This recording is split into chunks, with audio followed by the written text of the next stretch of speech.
I look around the world, most people react in the same way to failure. They hide from it. They run away from it. They don't want to talk about it. They don't want to even admit they've ever failed.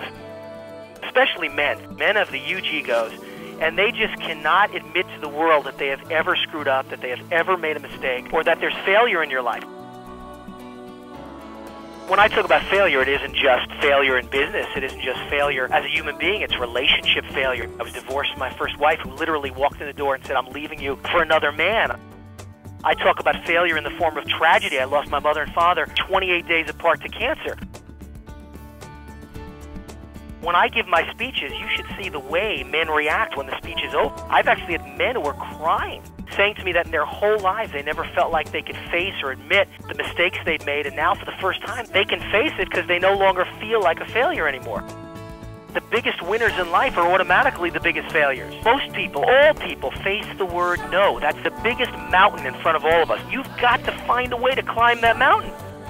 You need a role model. You need to know that there are people out there that have done it, not just me. Johnny Carson failed at about 7 shows before he made it. George Clooney, 5 failed pilots in 1 season before ER. Oprah Winfrey fired a couple of times, a couple of failed talk shows before the big one hit and made her the most powerful woman in Hollywood. Now, you know I believe that what you can conceive in life, you can achieve. My 5-year-old daughter, Dakota, has already been brainwashed. When you ask her, "Are you going to college someday?" she goes, matter-of-factly, "Am I going to college? I'm going to Stanford." I'm taking her on a campus tour of Stanford at the age of 5 so she can see and touch and feel the school that she's going to someday. It's going to be embedded in her subconscious. We've got to stop listening to authority when someone tells you you're not good enough, you're too fat, you're not tall enough, you're too short, you're not smart enough, your degrees aren't good enough.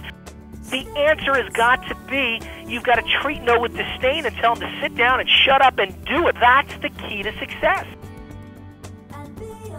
That's why so many New Yorkers, by the way, go on to become successful. What do New Yorkers do? They treat the word no with disdain. They say, "Shut up and get out of my way and watch me do it." You got to become addicted to the positive habits in life that build success. You've got to meditate. You got to pray. You've got to devote a good portion of your life and the money you make to charity. You've got to be compassionate. You've got to eat healthy. Take care of your body.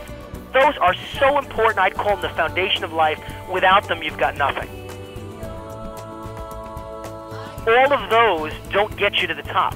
In the business world, you cannot meditate your way to the top. Meditation doesn't get you ahead in front of the boss. You got to be a self-promoter. You got to be aggressive and assertive, and you got to be a fighter, a real fighter. Those are the qualities that, if you can combine those with spirituality and meditation, there is nobody that can ever stop you in this world at anything you choose to do.